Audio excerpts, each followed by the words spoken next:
আসসালামু আলাইকুম সুপ্রিয় দর্শক। সবাই আশা করি আল্লাহর রহমতে ভালো আছেন। সবার মনে এখন একটাই প্রশ্ন, এই বৃষ্টি থামবে কবে? প্রিয় দর্শক, আপনারা দেখতে পাচ্ছেন ইতিমধ্য আমাদের বাড়ির পাশে, আপনাদের বাড়ির পাশে প্রতিনিয়ত বৃষ্টিপাত হচ্ছে, প্রচুর বৃষ্টিপাত। বৃষ্টিপাতে জনজীবন অতিষ্ঠ হয়ে যাচ্ছে। সবার মনে এখন একটাই প্রশ্ন, এই বৃষ্টি থামবে কবে?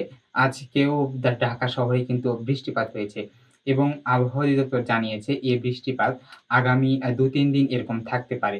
তারপর পরিবেশ স্বাভাবিক হবে বলে আশা করা যাচ্ছে। এছাড়াও যে এই বৃষ্টিপাতের মূল কারণ হচ্ছে এবং এই বৃষ্টিপাতের পাশাপাশি বঙ্গোপসাগরে যে একটি নিম্ন লঘুচাপ সৃষ্টি হয়েছিল, ওই লঘুচাপের কারণে কিন্তু আজকে ৬ টি জেলায় বন্যার সতর্ক সংবাদ দেওয়া হয়েছে। তো যে ৬ টি জেলায় বন্যার সতর্ক সংকেত দেওয়া হয়েছে, তারা আগে থেকেই সতর্ক থাকবেন। যেকোনো সময় বন্যার দুর্ঘটনাটি ঘটতে পারে। তো যে ৬ টি জেলায় দেওয়া হয়েছে, যে ৬ টি জেলা হচ্ছে ফেনী, মৌলভীবাজার, সিলেট, সুনামগঞ্জ, হবিগঞ্জ ও নেত্রকোনা। এই ৬ টি জেলাতে বন্যার পূর্বাভাস দেওয়া হয়েছে এবং বলা হয়েছে যে সমুদ্রে নিম্ন লঘুচাপ সৃষ্টি হবে। এটার কারণে বন্যা হতে পারে।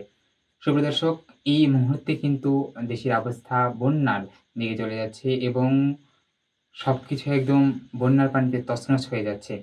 অনেকে ঘরবাড়ি হারাচ্ছেন, অনেকে খাবার পাচ্ছেন না। অনেক জায়গায় নিয়মিত সঠিকভাবে ত্রাণ পৌঁছছে না। আবার অনেক জায়গায় কিন্তু এই ত্রাণ পৌঁছতেছে। বন্যায় অনেকে জীবনও হারাচ্ছেন, অনেকে গরু, ছাগল, পশু-পাখি এবং সবকিছু নিয়ে একদম মানুষের মধ্যে একদম আতঙ্ক বিরাজ করতেছে। বাংলাদেশের কিছু জায়গায় এই প্রচুর বৃষ্টিপাত এবং ভারী বর্ষণের কারণে কিন্তু বন্যার ওই বঙ্গোপসাগরের নিম্নচাপের কারণে বন্যার সৃষ্টি দেখা দিয়েছে অনেকভাবে।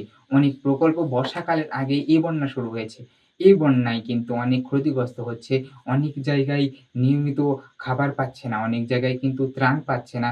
অনেক জায়গায় মানুষের বসবাড়ির যে ঘর সেটা ডুবে গিয়েছে এবং অনেক জায়গায় কিন্তু তারা যে ছেলেমেয়ে আছে ওই ছোট ওইগুলো অসুস্থ হয়ে যাচ্ছে। প্রিয় দর্শক, বন্যার সময় সতর্ক থাকবেন।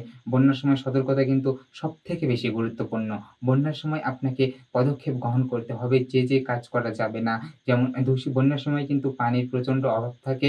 সেক্ষেত্রে চেষ্টা করবেন যত সম্ভব শুদ্ধ পানি খাওয়ার এবং যদি যথাসম্ভব উঁচু স্থানে যাওয়ার চেষ্টা করবেন। বন্যায় কিন্তু অনেক বেড়িবাঁধ ভেঙে যাচ্ছে এবং আশঙ্কা করা হচ্ছে এই বেড়িবাঁধগুলো যদি ভেঙে যায় তাহলে কিন্তু অনেক ক্ষতি হতে পারে এবং জনজীবন ক্ষতি হতে পারে এবং অনেক জায়গায় কিন্তু যে নির্বাহী উপজেলা নির্বাহী কর্মকর্তা আছে তারা নিজে সেখানে উপস্থিত হয়ে ত্রাণ দিচ্ছেন। এটা অবশ্যই ভালো খবর। তারা সেখানে উপস্থিত হয়ে জনগণকে ত্রাণ দিচ্ছে। প্রিয় দর্শক, আজকে এই ছিল আবহাওয়ার খবর। আজকে এ পর্যন্তই। দেখা হচ্ছে নতুন কোনো ভিডিওতে, নতুন কোনো এপিসোডে। রাজবাড়ী নিউজ চ্যানেলটি সাবস্ক্রাইব এবং শেয়ার করে আপনার সাথেই রাখুন। যুক্ত হতে পারেন আমাদের সাথে। আমরা প্রতিদিন নিত্য নতুন এবং সত্য চাঞ্চল্যকর তথ্য নিয়ে উপস্থিত হব আপনাদের সাথে। আজকে এখানেই বিদায়।